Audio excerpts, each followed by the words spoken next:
Oh, there it is. Hey, there it We're is. back. Cool. Woo! Yay! Technology! Google Hangouts. Improve yourself. Internet crapped out on us. I think it was my fault, but I'm not positive. Izzy exists somewhere. Izzy exists. What? What the hell?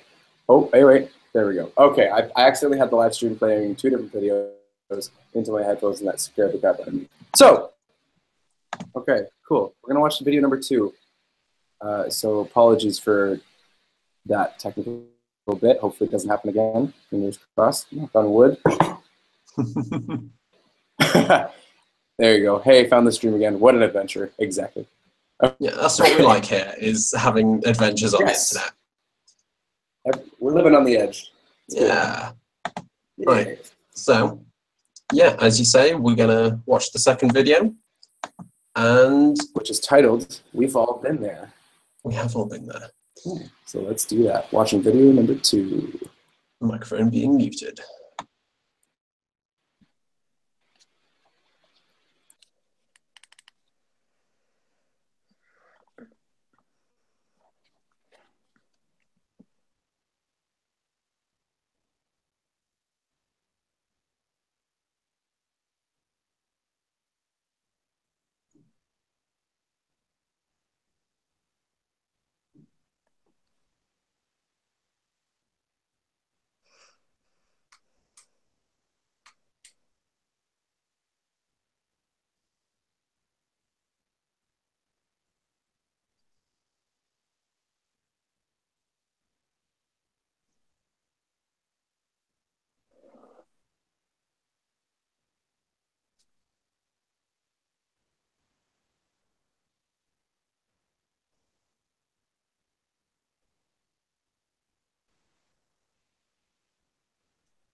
Okay. Okay. I'm finished. Okay, indeed. I'm finished too. Just finished. Great. Wait, Cool. who submitted this one? I submitted this one as well. Oh, good. I'd think already this is- seen this video, but I still thought it was funny the second time. It was. Actually, I found it funny here because I missed the gag of Amber's hands. Yeah. I missed that the first time. Because I was looking away at the time, I think, because it's just a purely visual joke. Did you notice that Tim did the same thing? Tim also had her hands. Yeah. No. Yeah, and like pouring the drink in his mouth. So funny. Are you serious? I didn't They get had I too to- much didn't of the- realize. Because like the idea is we've all been there, so anything that Dom had done, Tim had done. Yeah. And that's actually a really interesting point, as you see from the outtakes and the behind the scenes that they put up on social media, is that take where she sort of tilts his bottle for him was supposed to be extended. However, they couldn't actually get it to work properly because they keep spilling the drink. And so they cut it quite short. So, You know what the I reason like about it? Oh, yeah, shit. go for it. Sorry. Take it away, Ben. I've Okay. talked enough. I'm going to say the reason I really like that, and I like stuff like this, is there's a sense of real, like, sincerity behind the comedy. At least I find it, at least, because it comes from this. I mean, obviously, it's supposed to be relatable because comedy is best when it's relatable, and it comes from this place of, oh yeah, we've all been through breakups. We know we do stupid things when we're in a breakup. But then it almost says a message at the end there, where he's like, I sent her a letter, and it's like this really genuine, said it on its own as like just it could be a true story. It could be like, oh, that's really sweet. Thanks for telling me that. They undercut it with a joke, but it's quite nicely telling you something, I guess, some sort of truth that's like a really healthy way to look at a breakup. I basically learned something through watching that at the same time as laughed at it. I fully agree with you, and I think that it's also worth mentioning the sort of techniques they use to hammer that point home. So throughout the entire video, they've gone with the back and forth shot reverse shot that's really common in low budget comedy, which this was, and then they switched it up because there was no music aside from like the diegetic background music. There was no proper filmmaking emotional stuff until Jack starts talking sincerely, and I believe there's also like a slow zoom, is there? Or something? I think so, yeah. So it really draws you in, and it goes from comedy to drama. And so the atmosphere of the video switches it up. It conveys an entirely different mood. And then... that's absolutely the reason to like filmmaking techniques not to do that. Yeah. That's cool. And then it cuts right back to comedy. So the contrast, the juxtaposition conveys that we've stopped talking comedy here. Now this is the real stuff. And especially with the way throughout the entire video, Jack has been reacting with shock. While that is also just comic, it is something that a lot of comedy tends to miss out on when dealing with terrible characters, which is it expects the viewer to know that they're terrible without having anyone to call them out. Yeah. Case in point, Like Big Bang Theory. Big Bang Theory, yes. But also, what's sort of more prevalent in the news right now, Rick and Morty. Rick and Morty has obviously the terrible character of Rick amongst the other terrible characters, but the show sort of stopped telling you that Rick's behavior was deplorable, and it's led to a lot of the viewer base stopping recognizing that his behavior is deplorable. Whereas this video showed you that Tim and Dom were the bad guys, which meant that Jack's moment of sincerity was emphasized. I agree. Oh, that's a good way of looking at that. Because he was the voice of reason, then all of a sudden his message comes across and it's much more like it's a truth. That's cool. I like that. That was awesome. Hello. Anyone else have anything to say? But I didn't watch this video just now, so I might be a bit rusty, but I did watch it when it came out, and it's kind of interesting because I didn't necessarily like it that much, and it's interesting to hear you say that they kind of made it clear the whole like dislikable character and you're not meant to like them kind of idea. Because I was sort of sitting there going, is this okay? Is this right? Is this like sort of making light of what is actually quite a serious thing? But then obviously you do have Jack's sincerity. But like for quite a long time in the video, I was sort of not sure about it, and I nearly didn't stick it out. And I feel like a lot of people, if they didn't watch to the end of the video, which is fairly common, you know, just can't be bothered to watch the end of the video, I think a lot of people could sort of possibly take something wrong from it. You're kind of relying on getting getting to the end. I don't know. That was like no, that's a really good point. I mean, you can't make a video planning that people are gonna like only watch part of it. Like, you can't take stuff out of context. Sort of, one of the sort of answers to that idea would be the severity of the ideas that they were suggesting. So sort of your argument could be, well, maybe they were towing the line too much, so they should have gone more extreme, but that could run the risk of just being even worse. Yeah. Because there's a sort of that idea of comedy through ridiculous circumstances, and that if you're not ridiculous enough, people could misinterpret it. But if you go too far, then it becomes genuinely offensive. It's a difficult thing to do. I don't know. I mean, I don't think anyone's going to think that that's okay, like surgically removing someone's hand and replacing your hands. Like, no one's going to think that's legit. No, of course. I don't know. I suppose I just didn't actually like the video that much, if I'm being brutally honest. And I think maybe that was a part of it. But yeah, I mean, like I said, I haven't seen it for a few days, so I might be misremembering. I'd say that sketches aren't my favorite thing in the world, in general. But I found like stuff to it that they just added to it that I don't know. I feel like it says something for some reason, and that's really interesting. Yeah. I don't normally see that in sketches, so that's really cool.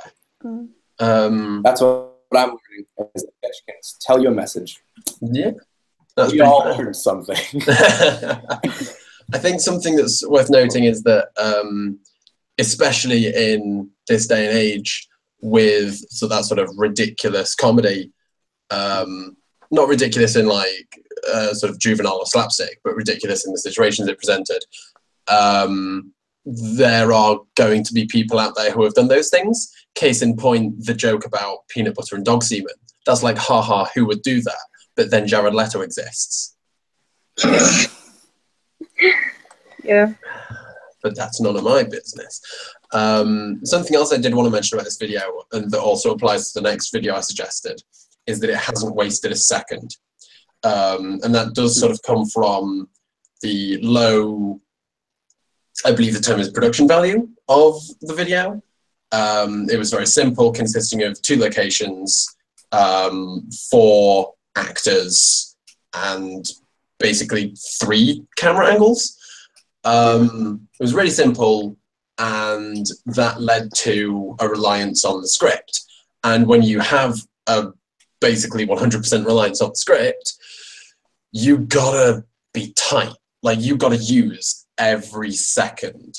And I believe that video did. Whether or not you found it hilarious, it was never boring, is what I'm kind of trying to say there. No, that's it. Huh. I don't even think it was that incredible a video. Like, I don't think out of like, okay, so I've been watching Tim H for a while, and that I've just liked the fact that it kind of reminded me of previous things he's done. Like, he has a very distinct style. Yeah. And this like felt like connected to his other stuff. And it's like a rhythm that I'm used to, and I think that's part of why I enjoyed it so much. Like, when you've been watching someone's stuff for a while, you kind of get used to the way they do things, and then it just, I don't know, it's like familiar. And it's enjoyable, but sometimes obviously it's good to break away from that. Yeah. Very fair. Shall I get some comments from the chat? Yeah, I was just looking at it. Some old school sketch comedy. It felt more and more like that died out on YouTube, so it's fun to see. I think that's what I meant about being familiar. Like, I think the reaction of shock is helpful to highlight the immorality of the other 2 characters, even if they're obviously immoral.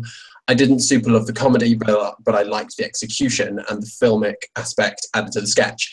Yeah, that was something I forgot to mention. The just film technique, like even the colouring was very homely and warm. Like you were sucked right into that, cracking open a cold one with the lads aesthetic. Yeah. Yeah. That's very valuable. I mean, like once you're like, oh, this person kind of knows what they're doing from like a sort of technical level. Yeah, at least it helps me be like, oh, okay, I want to watch this. Nice. Yeah. Cool, that was awesome. Shall we, do you want to move on to the third one, which is also what Greg, I think we just did like the 4 that Greg did and then the 3 that I did. So I think we can all just bang out Greg's all at once. Can do. Cool. So next is going to be number 3. Link number 3. It'll be interesting. What's it called? I didn't get the title of it. It is 2 minutes and 23 seconds long. It is by Daniel J. Layton and it's called Best Lemon Drizzle Cake. Cool. You guys ready? I made this little card that I could. Is this backwards? Oh, that's cool. Is this backwards? No, that's right. No, it's forwards. Yes. Okay, sweet. So I'm gonna hold this up here while I watch. Ready? Nice. Cool. Right, clicking the link now.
Okay, I'm finished.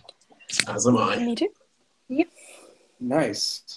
I've never seen that. I didn't. I am subscribed to this guy, but I didn't watch this specific video. And Are you that familiar with Dan as a personality? Like, do you watch much of his stuff? That's a really hipster way of saying, do you watch him? yeah, I do. I am familiar with this stuff. I've never seen anything like that though. For some reason, Okay. that stood out to me as different. Huh. Yeah, it's because it's his Oh, he video. sounds He like does that different stuff. before. I don't know. Is he? What was that? He did the brownies recipe, and it's a very, very similar style, like kind of almost a vlog, half instructional recipe, lots of funny little quips and stuff. But that was a while back now. Yeah. So the reason I included that video was for similar reasons to the previous one by Tim. And that was mainly because it didn't waste a second. It was sort of like a condensed version of Dan's entire channel, in that the opening had like talk to phone vlog, it had his obsession with baking, it had many running gags from his life, and it also had just his signature presentational style. And also, it just, like, the editing, man, like, it's so simple, but it like, I'm surprised it wasn't scripted, is what I'm trying to say there, because so many things were timed perfectly that it's crazy to think about how he did that. I mean, how do you know it wasn't scripted? Yeah, I was going to say, there's nothing to say that wasn't very carefully planned in some way. But it didn't seem like it was. Yeah. Yeah, that's the so magic. I think either it was scripted and he's a genius, or it was unscripted and he's a genius. Like, I'm okay with either. Well, that's the thing. It's like either way. There you go. Yeah. Well, it's just well done, so it doesn't really matter in that sense, and that's really cool. I really liked how there was like he had like a character, and he was sort of playing this character while doing this, and there was just this reoccurring gag of laughing at. I didn't get that. Which I found that so cute. I don't know. It's just the narrator. Okay, I'm just gonna call him the narrator. Yeah, go for it. Planned it. The narrator found it amusing that it was called Drizzle, and liked that, and I love that. That's brilliant. That's just so. That makes it like super interesting to see. I love that. And the fact that some text would pop up on screen as sort of like a second narrator, like really infrequently. And then there was Dan, the omniscient narrator, and Dan, the character in the video. And then, so like Dan would be baking, but then it would cut to him going to the shop. And so he would have had to have planned the shopping trip into his narration, and yet the style came across as he was simply commenting as it happened. Case in point, when he walked out of shot doing the blending, he always seemed surprised by him walking out of shot and coming back. Yeah. Right?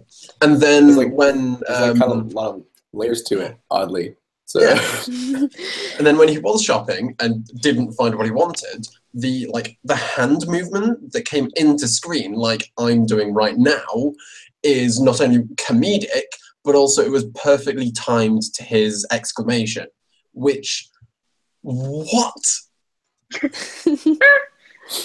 I have to be. I watched that video this morning actually, and I just remember thinking, like, I wish I was this effortlessly funny, and like he does have this remarkable sort of grasp of what, like, it's not a sort of, he doesn't make jokes, he just sort of speaks comedically, and it's so impressive actually.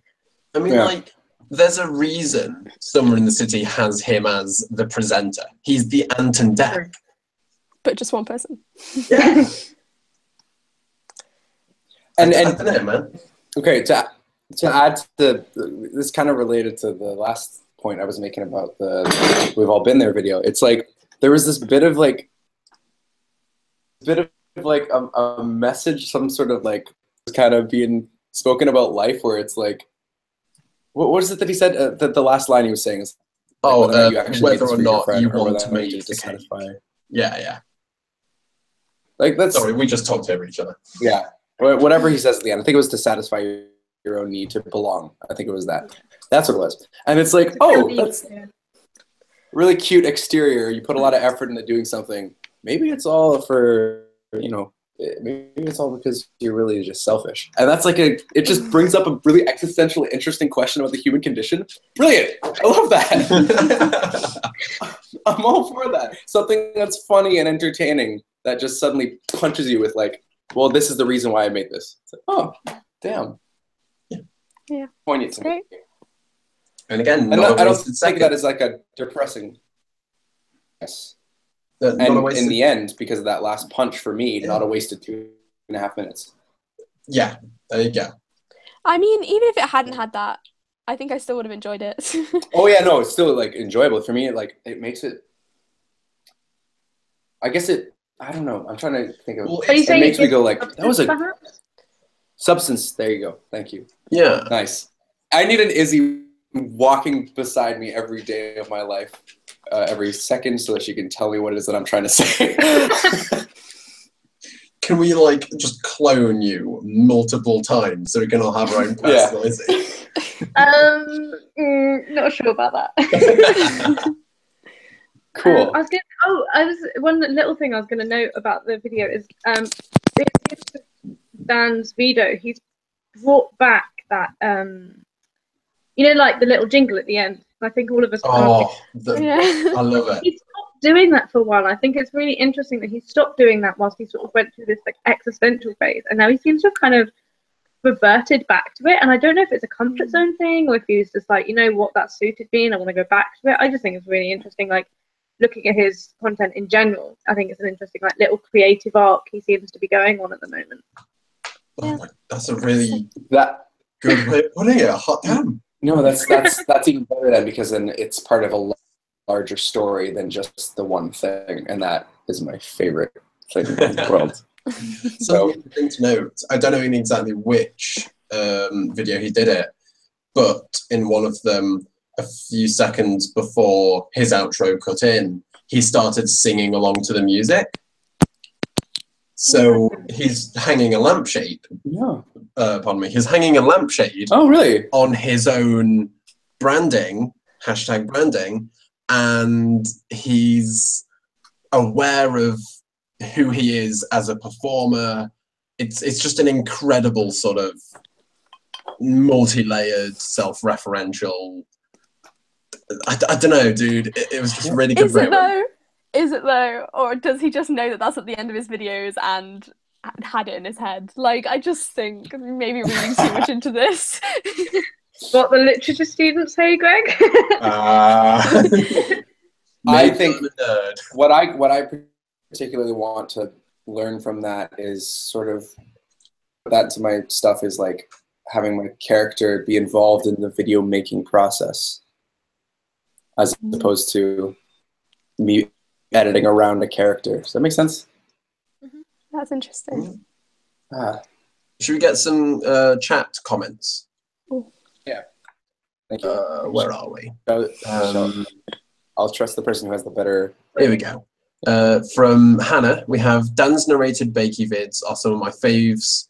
They said dense and quick-witted that I always watch twice over to absorb it all, and as he makes more stuff, you get more in-jokes. Case in point, lemony eggs. In this video, when he was getting the zest, he made the joke about lemony eggs, which you Also only get. Also the sifting, like there's just so many, which again ties into that overarching narrative. We also have Greg, how do you know it wasn't scripted? I think they definitely are. They could well be, but in that case, he's really good at making it seem like they're not. He is an actor.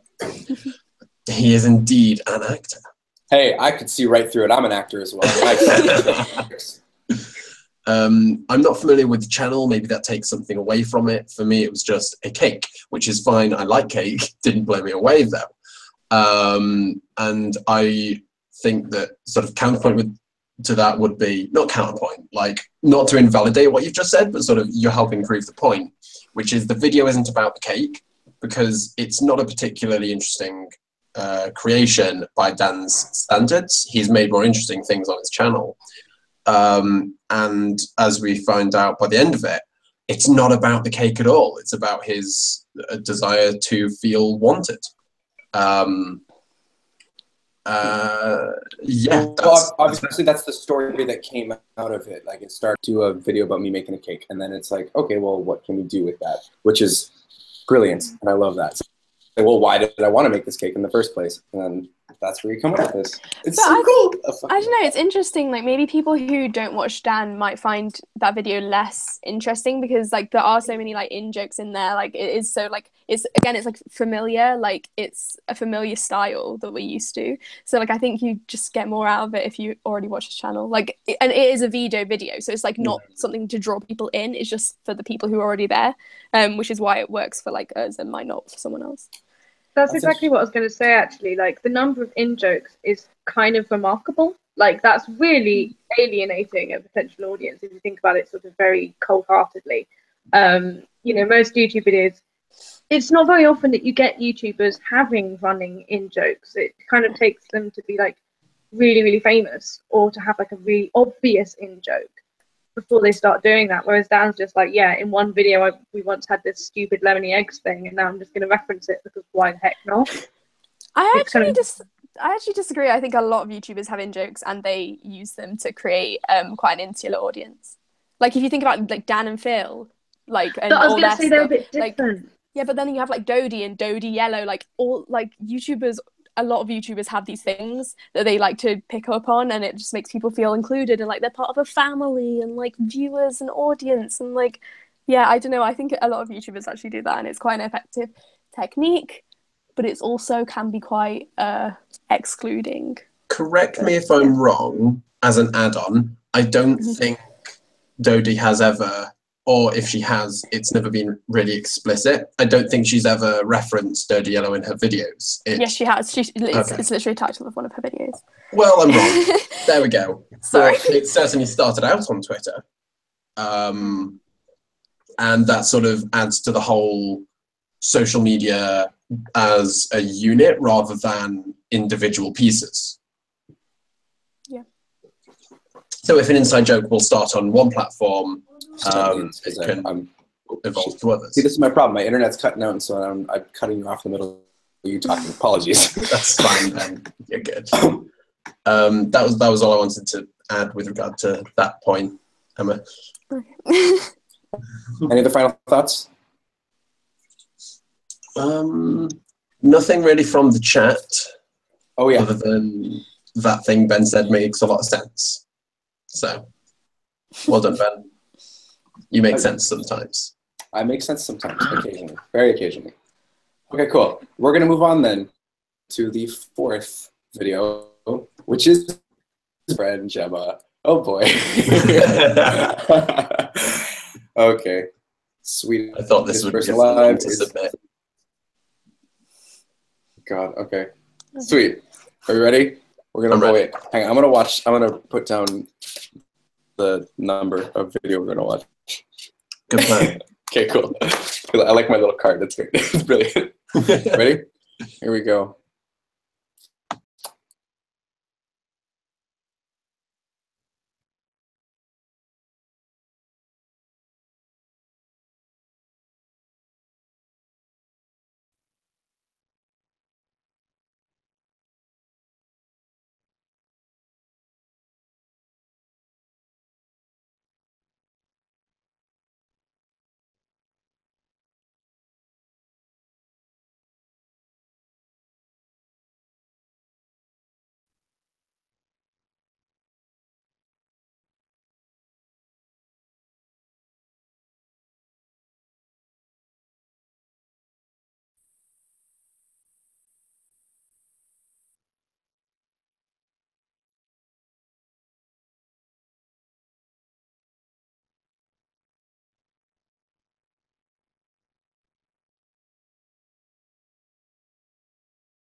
Well,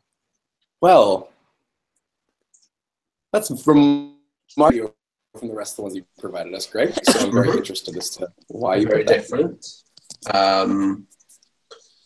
So I thought that was, I'm trying to pick a decent adjective right now, just generally quite good.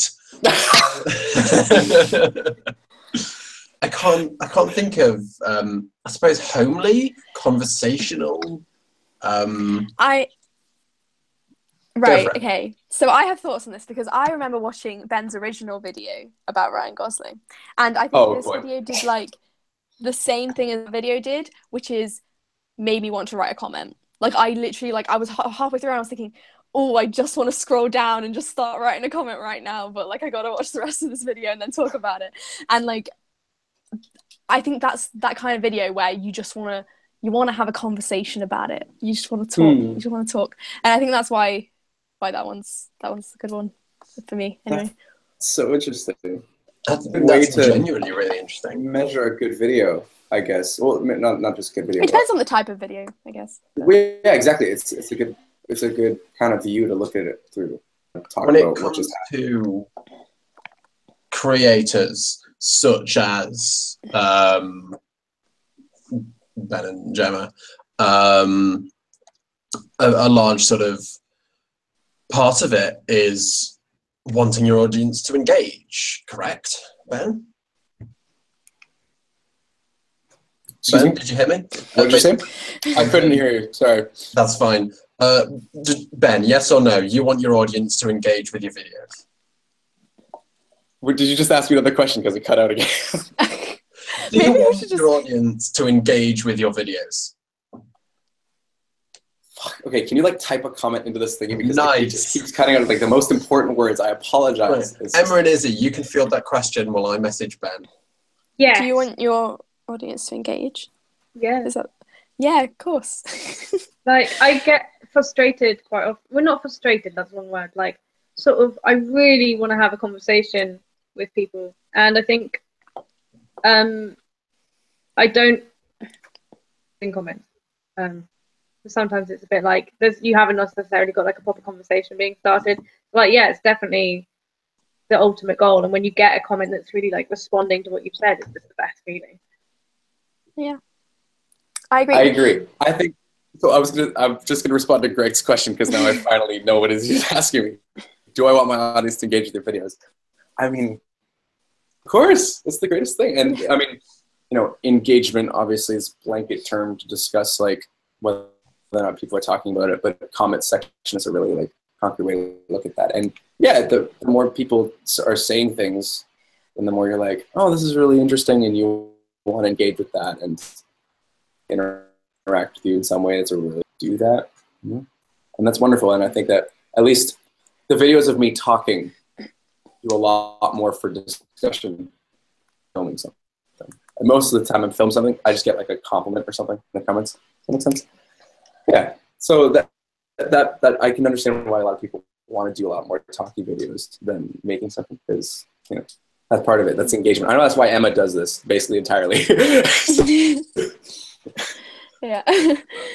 The reason I asked that question was because there are definitely certain videos that inspire engagement a lot more, and engagement can mean like literally the technical thing that YouTube describes it as, which is clicking like and writing a comment and sharing it with your friends. But it can also mean just mentally engaging, thinking critically about it, or just having it leave a lasting impression so that later on in your day you might remember it. And while one fairly easy way to get people to engage with your videos is to have them be 6 minutes of talking about an interesting topic, it's not necessarily that simple. That's not like the get-rich-quick way of doing it. So Emma, because you were the one who said that you wanted to, why do you think Gemma's video inspired that within you? Yeah, it's just that person talking. So what is it? Oh, Gemma's great. I mean, I don't know. I guess it's just because she was talking about a topic that I'm interested in. So like acting and like her favorite actress, like that's just interesting. And the fact that she was enthusiastic about it and like passionate, and like I think that that kind of like reminded me of passion that I have for other actors and actresses, and like made me want to comment, be like, these are the ones I like and they're really cool and I see what you mean about this, and like it just feels like a conversation. I don't know. Yeah. Very, very fair.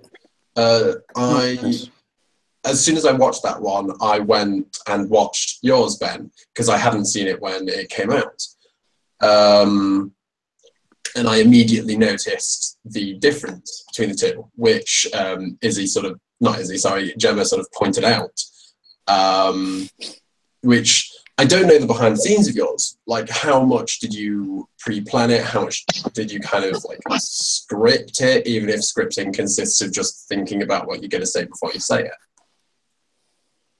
Yeah. You're asking me this? Yes. So, I mean, I there were thoughts that were already in my head that were kind of fully... Oh no, the police have come for Ben.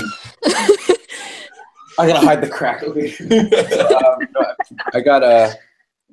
There were fully formed thoughts in my head already, so it's really easy for me to talk about them. So I just kind of stuck it on and just said it. I mean, the reason that it had come up was because I had just watched La La Land, right? In case you couldn't tell from my talking about it. But yeah, no, and yeah, it's not really necessarily scripted, but I guess I honestly like her video probably on a personal level, because it's the way that someone is talking and there's no music in the background. It's just talking, and it's like, oh, it's just really nice to hear. I'm not sure why I like that so much, but it's yeah. Whereas mine's much more excited and like animated. It's like, yeah, I would also say that can get old. Yeah, I would also say, and I'm trying to figure out exactly how to like preface my use of this word, but yours is more perfect than hers. And what I mean by that, this is why I'm like really picking my words carefully. I mean like blemish free, and kind of in the same way that people describe skin as perfect when it's like freaking, whatever, skin is skin. Yours was very clean, kind of produced and edited in a way that certainly made it seem at least somewhat scripted to me. Whereas hers was, as you said, very real, very conversational. As Emma said, very conversational. I mean, she had her mug of tea, so, but also she left things in, which is related to the time we had a talk about Sylvie's video of her messing up some music and uploading it anyway, which is Gemma actively chose, consciously or not, to leave in things like her brain breaking, the cat coming into, not necessarily shot, but coming into the set, for lack of a better term. And then at the end, when she was sort of commenting on how her thoughts seemed more rambly than yours did, and yet she didn't go back and do any reshoots or do another take when other people might have chosen to. And I thought that really helped sell that this was her general thoughts, and she was just talking to the camera as if to you directly, as if to a friend. And that's what drew me to this video, in that it seemed like less of an essay formatting the points of like the pros and cons of this actress, and it felt more like, yeah, so by leaving in mistakes, it's kind of inherently being like, this isn't definitive, this is just my opinion. Yeah, because just by leaving mistakes, it's like this subtext to real. That's cool. When you're just in the pub or any other social situation and you get so excited about a topic that you're telling all your friends, and then like you can't quite get your emotions into words, and you just end up going like, oh, but that's so great, and I just love it so much. That's what it felt like, and it felt very relatable. So the chat's been quite interesting. Oh, sorry. Do you want to take it away? Izzy? I was going to say it's interesting because like at the same time it's very, I don't want to say low energy, but it's very calm. So it's kind of got that like very reasoned level of like, oh my god, I love this so much, like, but it wasn't like fangirling or like, oh, kind of thing. It was just calmly saying, this is cool, this is also cool. Yeah. Sorry. Emma, do you want to go for the chat? Because the chat has just said, particularly Miss Lunatic has just said that same sentiment with, it's very comforting. Yeah, and also I really think that a video like that is personality led. While that she is what she's talking about in itself is an interesting topic, there is more of a focus on her and her conversational style, which is kind of like a similar thing to what you just said. And Awesomepedia found their attention wandering, which I mean is just kind of to do with the style of video. I guess it's not for everyone, like especially because there's like not so much editing in it. Some people kind of don't really find themselves like engaging with that. I'll be honest, it wasn't the kind of thing that I would normally like. I mean, it didn't help that I don't know anything about Tatiana Maslany. So I can't just say I don't even know her name. So like, yeah, I would say that I felt like that too as well. I wasn't like overly engaged, I'll be real, but I can kind of appreciate why other people would really enjoy it. I mean, it was the kind of video that I'd usually put on like while I'm doing my makeup or like, I don't know, like doing something or like doing the washing up. Like the kind of thing that you just kind of want to have in the background. Like it's quite relaxing and it's just like it kind of has your attention a little bit, but like you're also like doing something else. Like I don't know, that's just something I do a lot, just watch things while I'm doing things. But it wasn't like something where I'd sit down and just like watch it completely. Definitely really. agree. I don't know. Totally. It's wonderful. It's cool. Should we move on? Just checking there's no more really cool. This sort of material works better in a podcast format for me, and that raises the interesting idea of when creating videos, consider the medium and what you want to create, what's the best way to go about creating it. And that's something I thought was particularly interesting in how Gemma framed her video. She was conscious that she wanted to bring in images, and so positioned herself to one side of the frame so she could have images not blocking anything. That's true. But then when the images weren't on screen, I don't know how conscious this was, but this is the result anyway. When the images weren't on screen, the candle was still providing a visual balance so that you didn't feel like the frame was being wasted. And also the kind of, this is going really deep into it, but also the just the geometry of the fireplace was enough visual information that it didn't look empty, but it wasn't too much visual information to distract from her face. Which also, if we're going to go even further, her face was well lit enough. I was going to say that. Yeah, because I mean, basic sort of image psychology is you look at the thing that's most light, right? Or just the brightest color. And so her face was lit well, which is just like basic video making, I guess, but it went to draw your attention there. And also her eye makeup had that sort of kind of glitter. Yeah, shine. Yeah, right? Yeah. Gosh. It was a really pretty video. Like the way it was composed was really nice. I will agree with Awesomepedia though in that Gemma, just speak up or at least turn it up in the editing. I'm subscribed to her. I didn't watch that video originally because when I played it, I couldn't hear her because I'm hard of hearing. So really? I was like, so I had to have it like on full volume with headphones in order to actually hear what she was saying. Yeah, I was gonna say when I came back into this, like I got blasted by you guys because I turned the volume up. Oh yeah. Yeah. Yeah. Okay. Cool. We good then? Let's go to the next one. Okay. I'm excited because I've not got any idea what this is my video. That's one of the first things. I always feel like I need to preface this, but it's one of the first things that made me go, "Oh, I should talk." Oh, to I haven't seen this in a while. Okay, ready? Here we go. Let's do it. I'm ready.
Hello.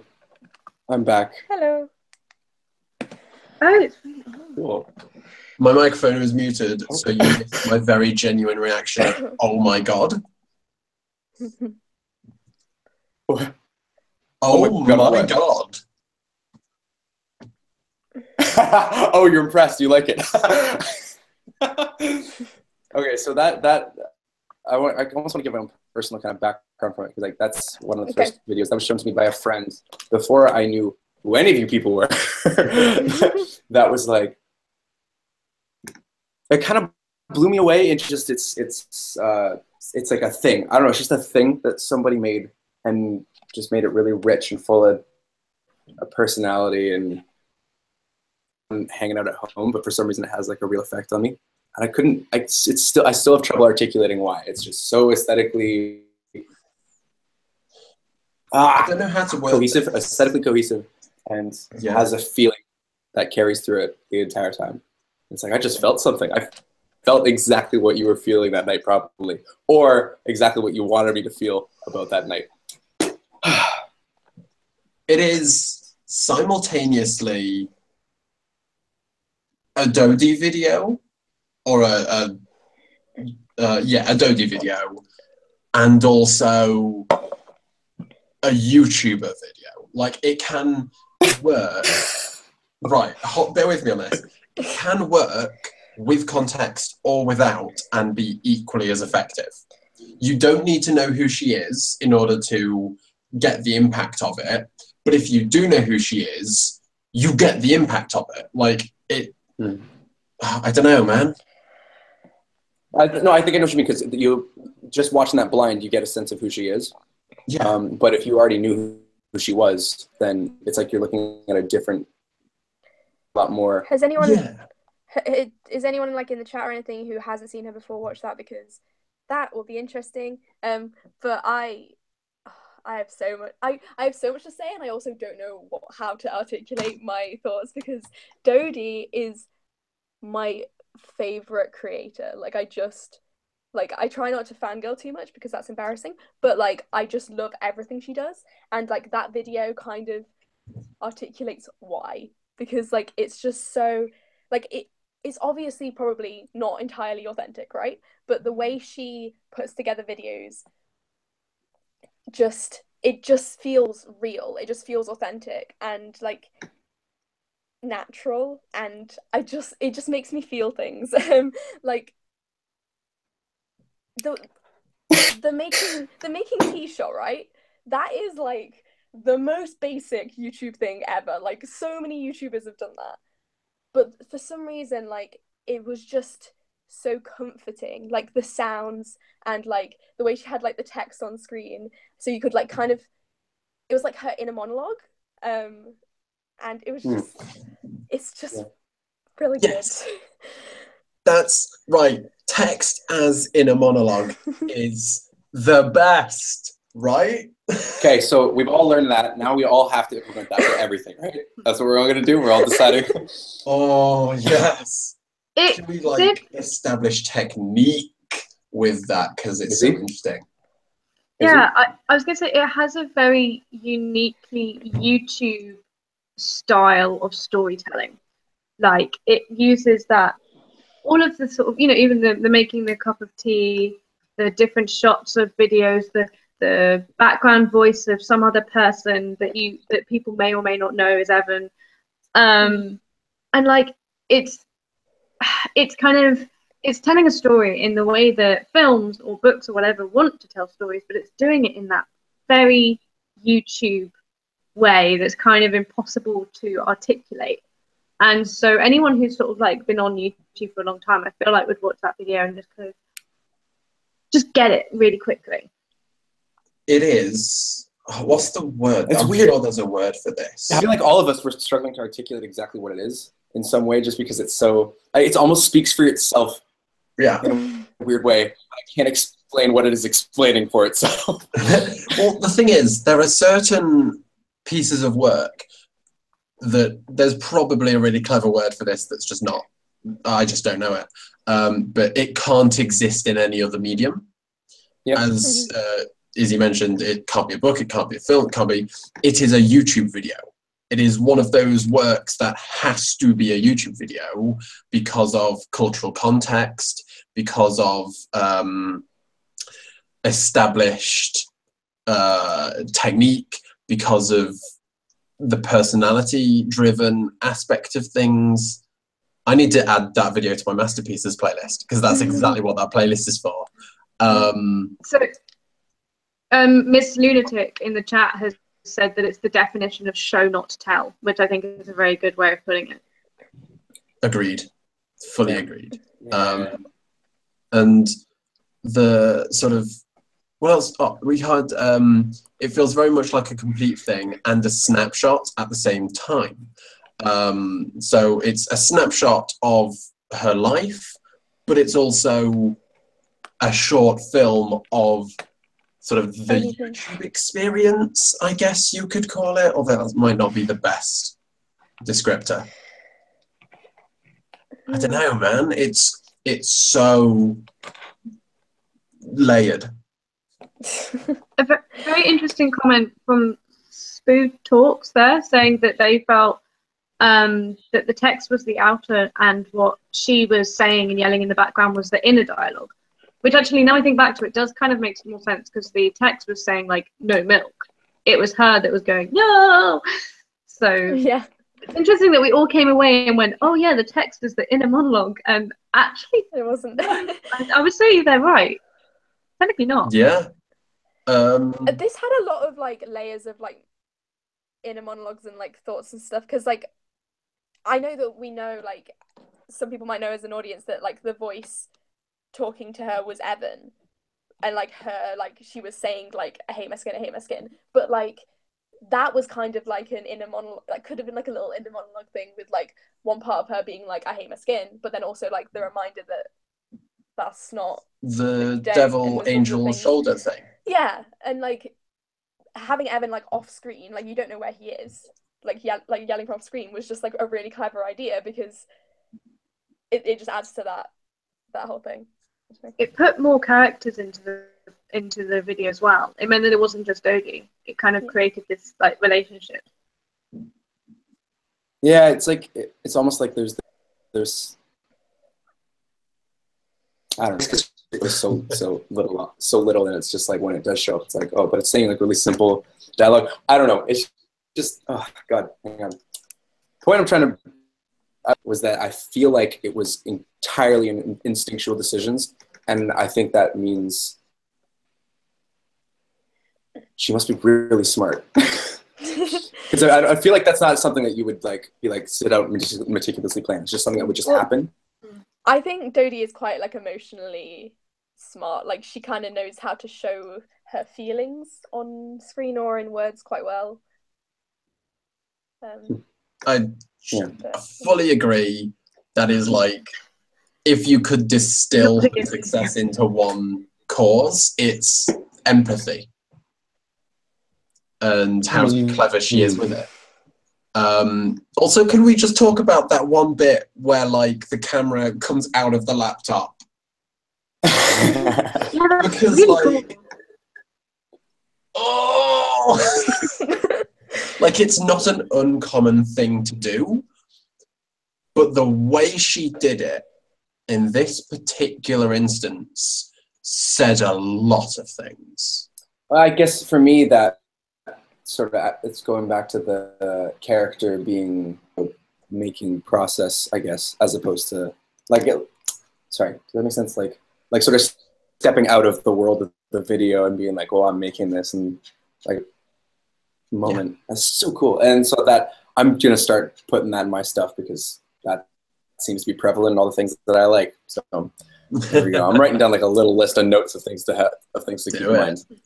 But yeah, it's very related to sort of the theme of that video, which is looking at the world through various lenses and having your internal monologues as perspectives, and how I don't know how to articulate this, just yeah, you have various different perspectives in life, and that was an excellent visual way of portraying that, in that the video she made was a snapshot, as was previously discussed, of her life, and then like it zoomed out of that into, and now I'm going to sit down and edit my video, and this is my life, and what you just saw was like within this shot, and it, oh, dude, right? Meta. Oh, I love meta.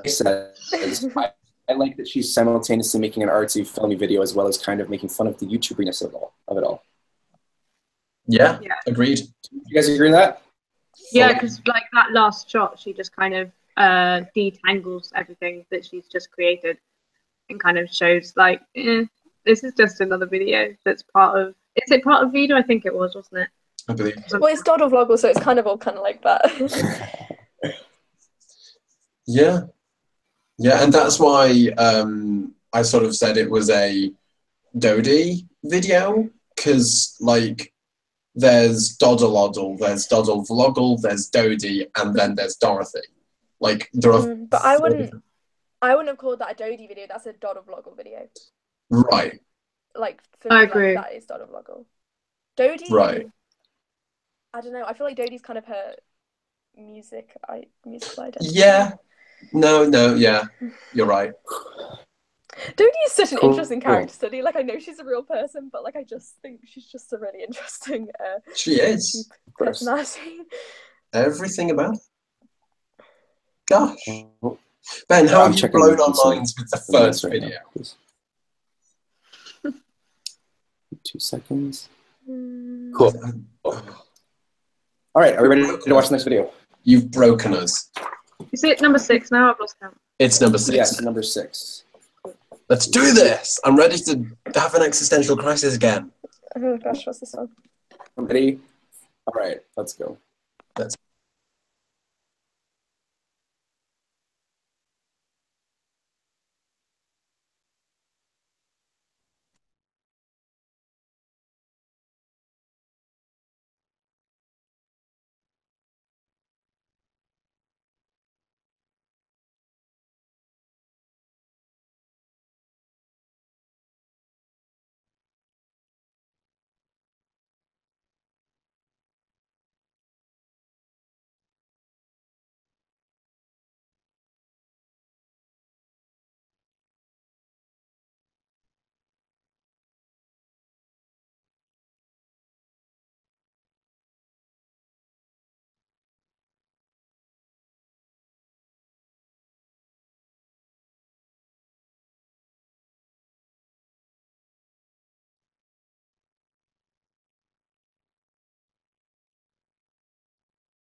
Right.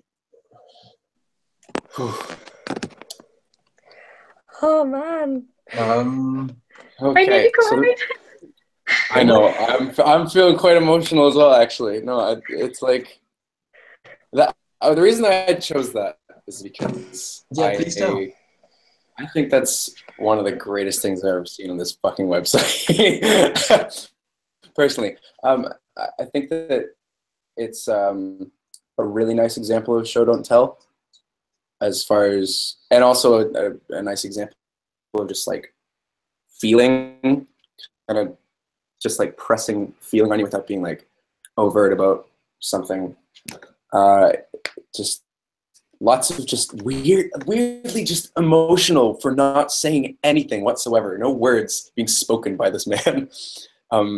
And yeah, it's funny because it actually uses all the things we've been talking about, of like text on the screen, show not tell, characters. I think one of my favorite things is that it has a form, but it doesn't tell you what the form is going to be. It acts like you already know what it is. In that sense, like it's not saying like this is going to be the song. It's just him trying to get the song title. Ooh. Oh, Miss Lunatic says my mate next to me is crying. So, yeah. Izzy and Emma, do you know who that is? I listen to his music, but I've never watched his vlogs before. I love Tom's music so much.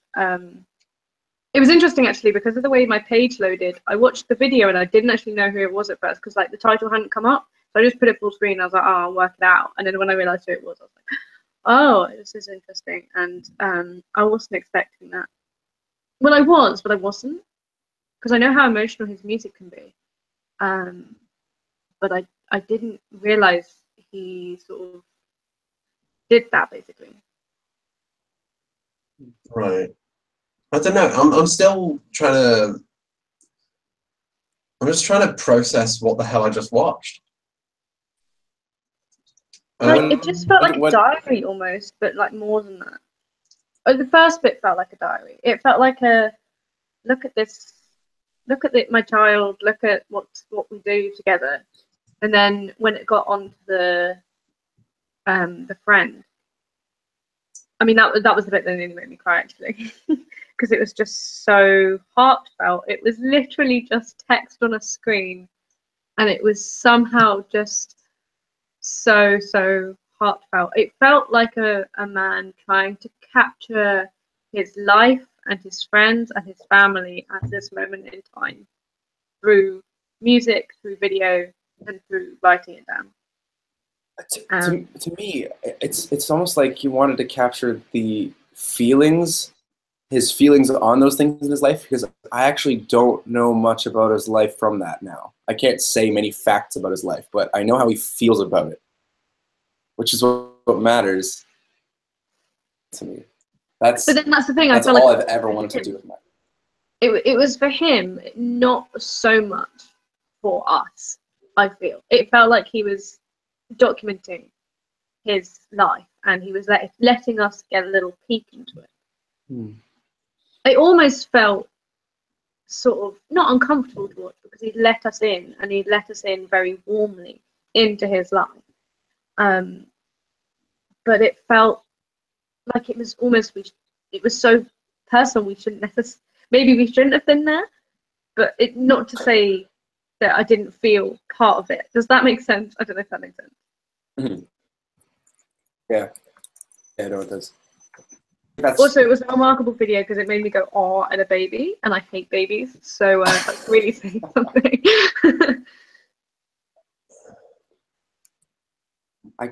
Sorry, it's really hard for me to articulate because again, it's like it's kind of one of those. It almost speaks for itself, but it's also something that you wouldn't go out and find. It's something that you'd have to be shown or just like stumble across, I guess, because that's. What is the context for it? Because it's video 2, right? Yes. Video 2 of what? Video 2 of a series of videos that are all kind of like that. Right. Yeah. Do we know why he started doing them? Like, or are we just supposed to interpret? No, there's like he said something about like, hey, I've got a camera and I'm playing around with it with my kids and I want to show you guys some stuff. He put that on his Twitter or something, or Instagram. Okay. And like, I guess it's, I don't know. It's poignant, impactful emotionally, surmises what I think it was exactly trying to do. Not surmises, achieves what it was trying to do. And that's why I think it's basically perfect. Oh, there's some comments here, actually. Go for it. Read the comments while I keep thinking. Awesomepedia says, really love the song and everything around it. It's simple but great. A little window, just like the whole video was. Yeah, I love it. Little microcosms of that. Well, because that's interesting, because almost the point of the video. Like, if you were calling that something, it would basically be an original song video, you know? But because that's the centerpiece of it. That's what, and then it pays off from that and it leads away from that in order the guy listening to the music. But it's so much more. Like that's what it is.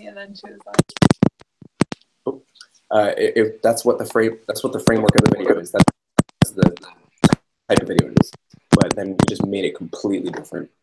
Scenes like that.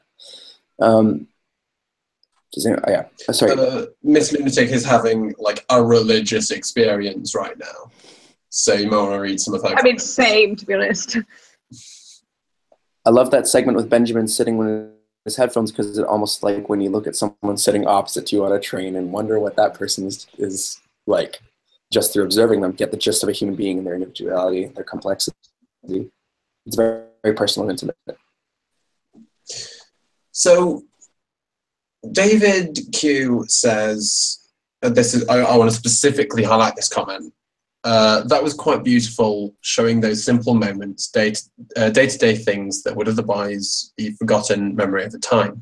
So simple, representing the love a parent has for their children. Oh, my heart. Oh.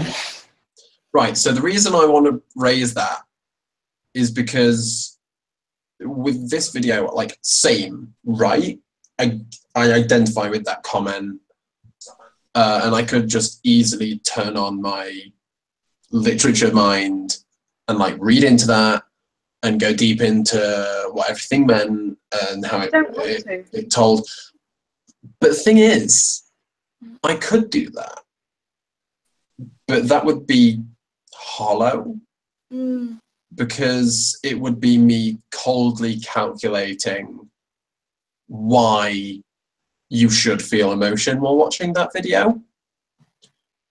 And not only would that be hollow in the way that, like, explaining the joke is hollow, but it would also be hollow because that video had absolutely zero emotional impact on me. What? I don't know. Like, it was lovely, and I liked the chill music, and I'm a big fan of, not a big fan, that's the wrong way of putting it. Like, I'm good with kids, right? Like, whenever I go to a party, I'm always stuck with the kids because I get on well with them. I enjoy spending time with weans because they're absolutely adorable and funny as heck. But for some reason, that video did nothing for me. And I have spent the past 5 to 10 minutes trying to figure out why. Because I'm not disagreeing with anything you're saying. Yeah. I just didn't feel it. I understood it, but nothing about it was like, oh, like, I don't know. And maybe it's just because I'm like not in touch with my emotions and don't cry ever, but I don't know. Yeah. I mean, I would say that, like, the second half said something to me more than the first half.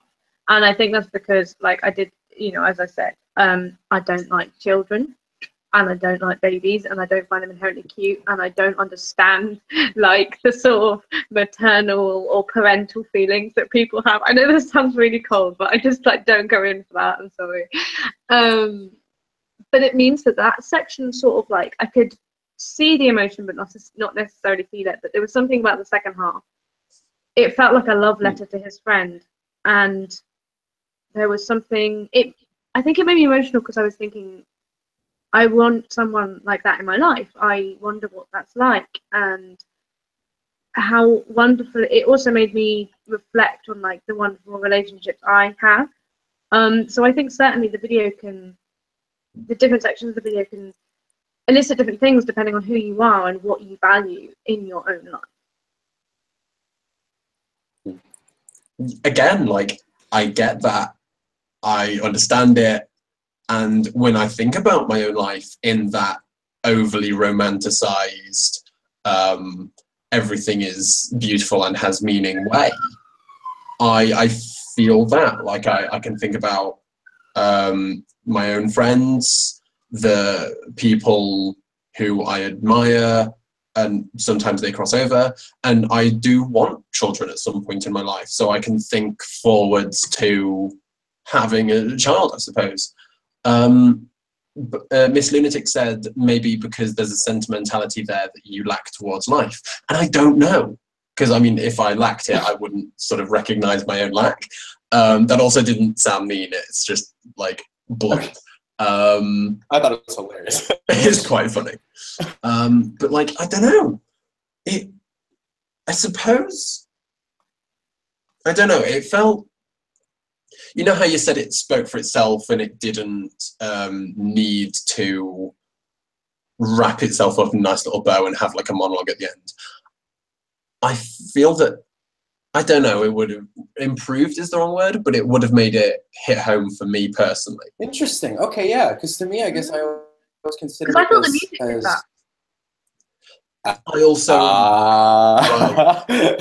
I felt like the music said so just... much. Yeah, and when it had that, you know, just a black screen and just letting the music speak, and that might be. I mean, do you know Tom's music that much, Greg? I don't. I'm not familiar with his work. Ah, maybe that's an element as well. Maybe. But also, music is one of the things that I don't get on the same level that I get other things. Like, whenever I listen to music, my first instinct is to think about the lyrics as opposed to the music. And so, like, film scores don't get me quite the same way other people do. I've never met someone like you. That's amazing. New Twitter bio? No, that's bringing up an interesting point for me, because I think then this video may be certain kind of people. So I think it might be calculated in that way. Like if we are kindred spirits to him and he made it for himself, respond to it, whereas you might not be a kindred spirit to him. Oh God, because it relates to something that I've been talking about with a few of my friends, and every single time I mentioned it to them, they sort of reacted with kind of like, not horror, but certainly some form of shock, which is, so PMS monthly vlogs seem very kind of, the good ones at least, seem very kind of, gosh, look at that pinnacle of what's possible. And then I thought about them and deconstructed them and went, right, like, anyone can do that. And what I mean by that is not anyone can do that to the same level of proficiency, but it's not as nebulous and complex as people think. And there's a lot of ways of cheating it. And while it might not be as heartfelt and impactful and proper as the good ones, you can certainly try and replicate it. And I feel similar about this video that we just watched, in that if I had, if any of us had sort of like the time and inclination, we could put the pieces together like a maths equation and result with a similar video that, whilst not nearly as good, could possibly still have the same effect on people. And I don't know, it's like toying with people's emotions. You can do it in a genuine way or a manipulative way, and people might not be able to tell the difference. And that's just something I've been thinking about a lot lately. Yeah, we know. We saw your video. That's interesting, because I think for this video, only he could have made that. Yeah. I think that it's very much because of who he already is the way it is. Like, he is a musician, so he used his own music. Yeah. So they're the subject. I was gonna bring it back to the music again, because I think, you know, only he could have written that music, and I think for a lot of people it would have, there's something very beautiful, very emotional about whatever he just made, and no one else would have been able to do it quite like him. And so I don't think it would have been effective in the same way if you tried to like literally copy that video. Yeah. This is going to require a lot more thought from me, I think. Maybe a video response. Oh my god. Bring that back. Goodness gracious. Cool. We have some comments that we can read. Yeah. Miss Lunatic is having a field day with tearing me apart, so. Do you want to take it away, Ben or Izzy? Because I've been talking a lot. Josenda says, the first half definitely hit me more, possibly due to spending the last few months helping my sister prepare for her first child, and I'm so excited to get to know my nephew. Because I guess it is what hits you personally on a more personal level, I guess, to us, because, I mean, we're quite younger, so our friends matter, and we're not having children at the moment. Maybe that's why it hit us harder. But it's... Yeah. Oh, this is so cool.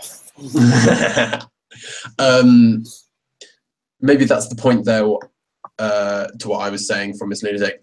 I think that underestimates the audience a lot, whether it's genuine, a majority of the time is transparent to the audience. I think that's very fair, and that relates a lot to what Spoo Talks has just said, which is, I usually feel when I do it, it's manipulative. When others do it, it's genuine.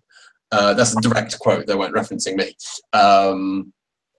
And that's definitely something I feel, that whenever I create art, it feels like I'm employing technique and using my knowledge of what works to sort of do the same thing. Whereas whenever I'm experiencing art, I feel like it just sort of formed out of nothing and like fairy dust, and it just appeared perfect.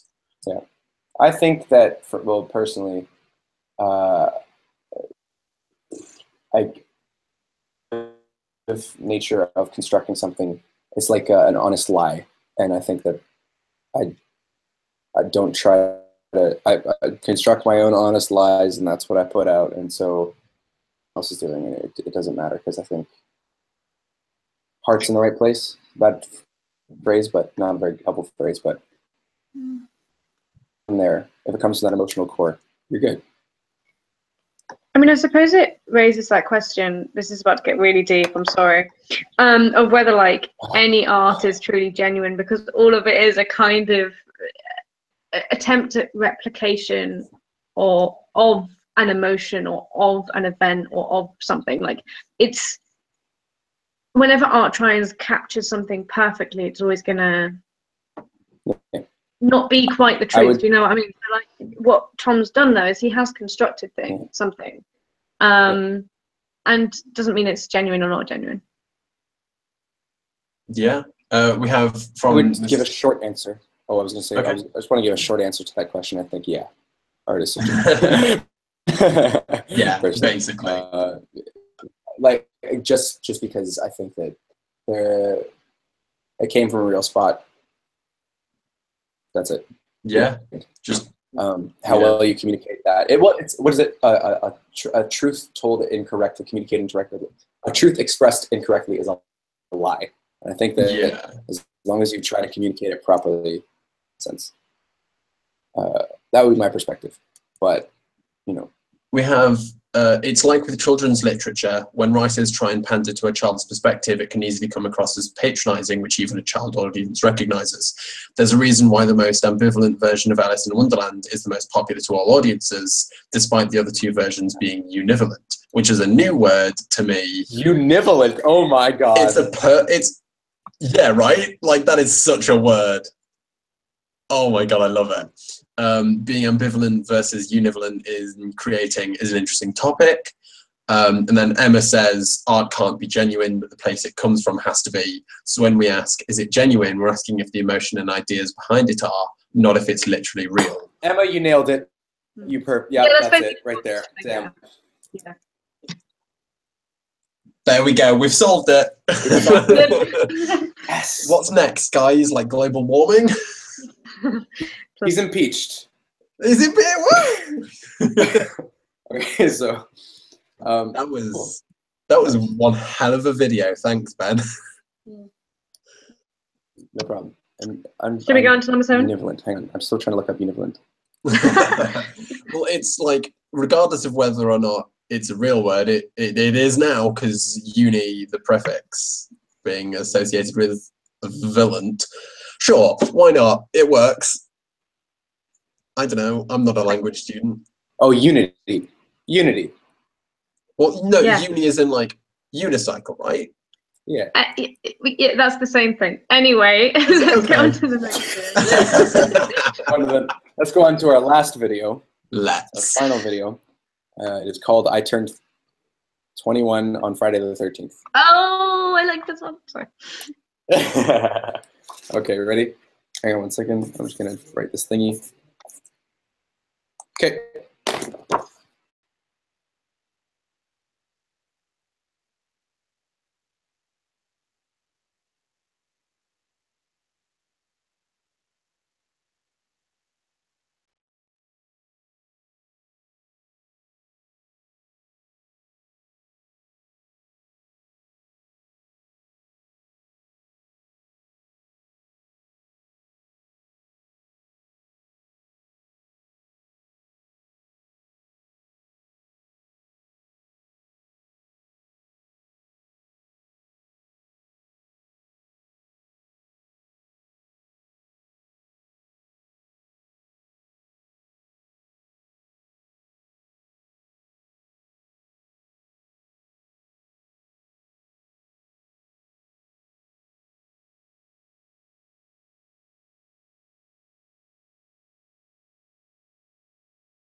That was nice. Is Greg done? I can't see. I think so. He's done. Oh, 1 second. Well, I liked it. It's cool. I'm buying time so that we can, actually, real quick comment from David Q saying all artists tell a story have to lead the viewer to where they want you to go. But if the intention is honest and sincere, that's what truly matters, which I agree. Cool. Okay, Greg? hello. I had to, Here you are, he's back. the video. I had to go back and start again, so that's where the delay came from. Because I got to halfway through and I realised that I had the tab on silent, and I didn't Nice. question it because my brain just sort of went, "Yeah, this is a pretty Beth thing to do." Awesomepedia says, I like how this one was put together, especially using one piece, the phone call, to bring us into another piece. Yeah.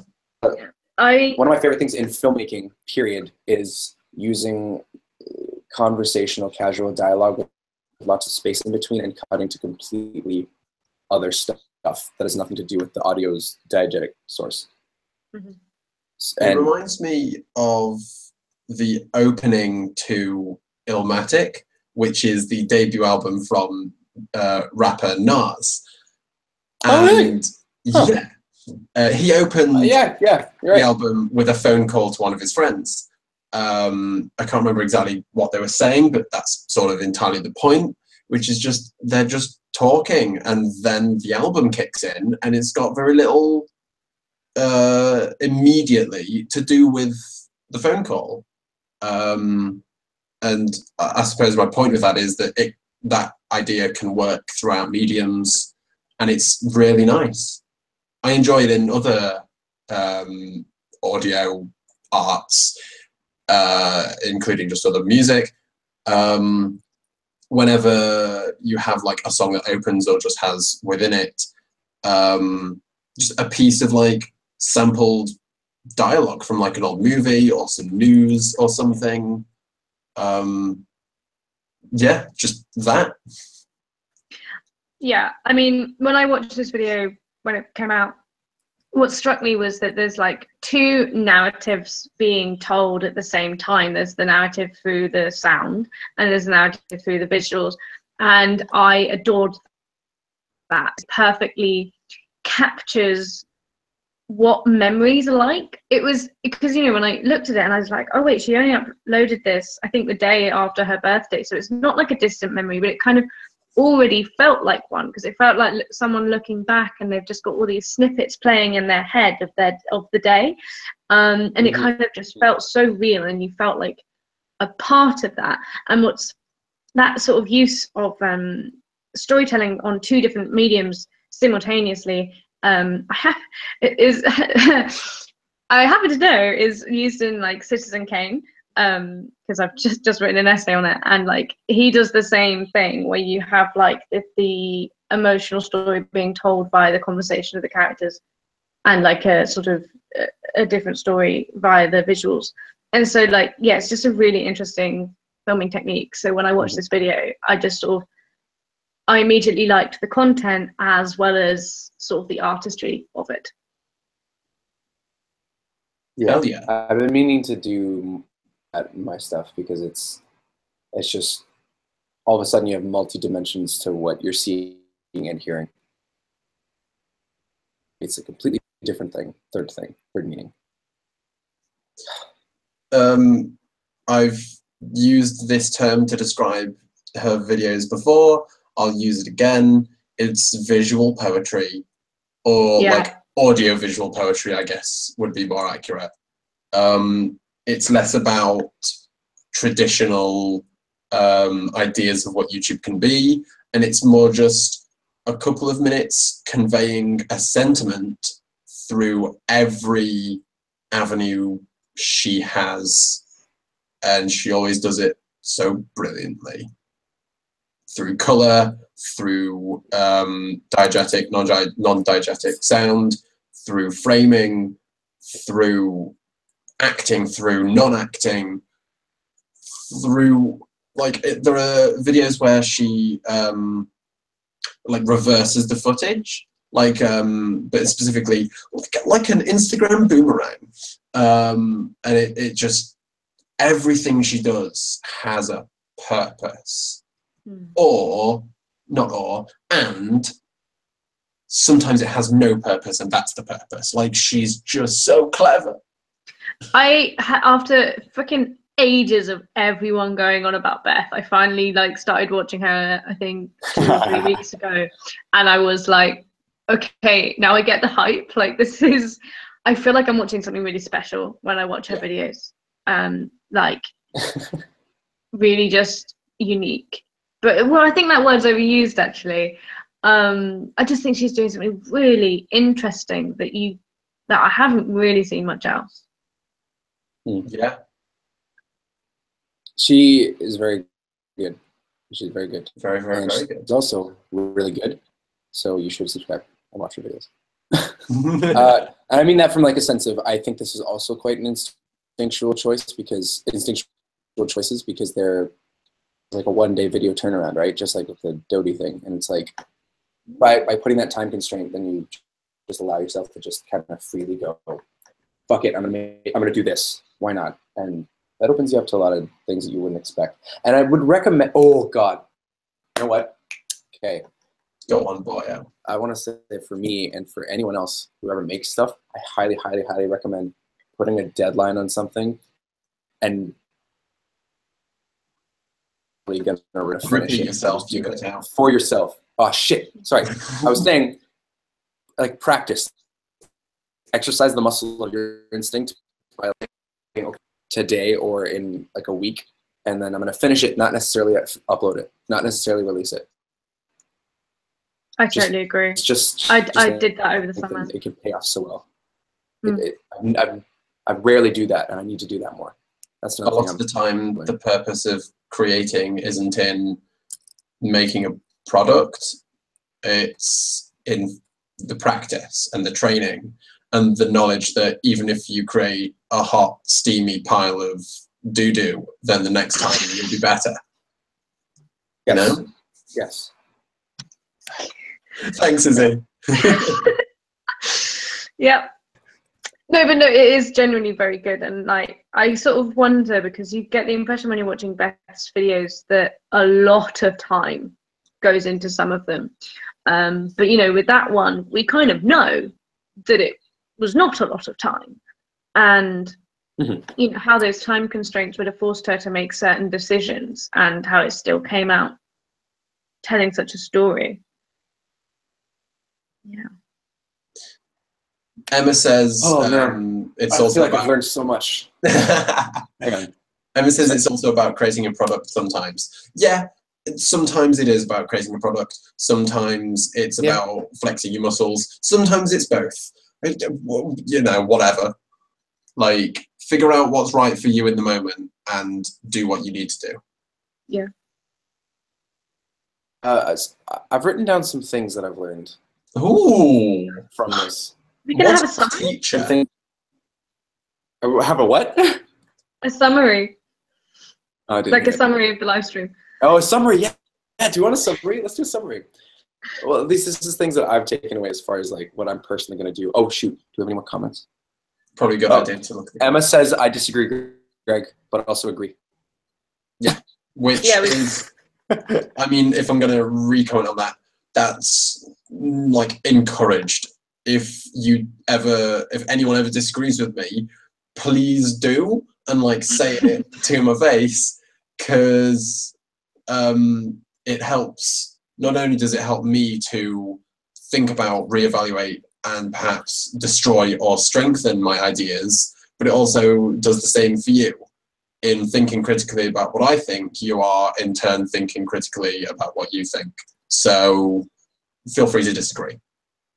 So here's what I've learned from this entire live stream event, little viewing watch party thing.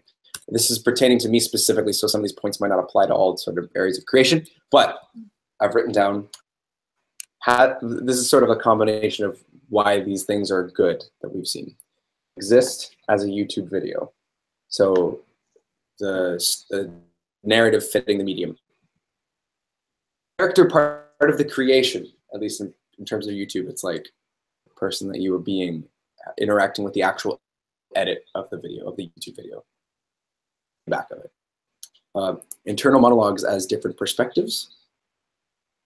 So this voice is going to be like more reflective, or just whereas this voice is going to be much more text on screen, really big letters. Audience, make shit for yourself, and they'll be receptive. They might not find it though. So it's not. So it's like trying not to just make it, not trying to homogenize, make it the most accessible thing ever, because what you really are trying to affect is a kindred spirit. You'll never affect somebody that just won't inherently get something. Done. Greg's no emotional response to the Tom Rosebell video. Then Emma's quote. So when we ask, is it genuine? We're asking the emotion and the ideas behind it are real, which I also agree with. Non-diegetic dialogue. Is that a thing? I'll write these notes down in the comments or something. I don't know. And then creating stuff for yourself as practice. That I think maybe we also don't do like enough. Yeah, I feel like many people don't. Yeah. I think a very general thing that we could take away from this as well is like how unbelievably useful it is to watch other people's stuff. Like even the most sort of casual of videos. Like we were literally discussing and analyzing, pulling apart Vidas and very, you know, sort of second channel, here's a little vlog thing. And even like stuff that probably people were just like, oh, I'll just make this because I need to make a video, or I maybe want to make a tiny little point about this, or I just want to make something. And yet even those we were able to look at with so much detail. Yeah. And so it really shows that like every single thing that you consume is teaching you, is helping you, is like growing your perspectives and your potential inspirations. Fully agreed, 100%. And I've, as you've both been saying that, I've sort of been distilling all of my like list of thoughts and lessons that I've learned into one. And it's for all the reasons you both have mentioned and even more. And it's that I shouldn't be afraid to just make something that I enjoy. I shouldn't put pressure on myself to have a point to everything I do. God, yes. And that everything a person does has worth. Yeah. Oh, and also I should look into developing my techniques and pushing myself a bit more, even if it's on the lesser produced videos. I should always look to, yeah, just do more. Do more. That's my lesson. Is 2 words. Do more. Is there anyone in the chat that feels like they've learned something in particular from this? Because it would be really interesting to hear all the different perspectives. Like David Q just said, hashtag just make the thing. I feel like that's definitely relevant. I believe that is a reference to a podcast that my boss's wife runs, which is called Just Make the Thing. And it's a very wonderful podcast. She's great. She's Australian and excellent. Maybe you should listen to it if you feel like it. You need a podcast. She's got a lovely Australian voice. She's great. Just saying. Nice. I think that was one of my boys, basically. So Spoo Talks just said, everything has a point, even if we don't know what it is at the time of creating.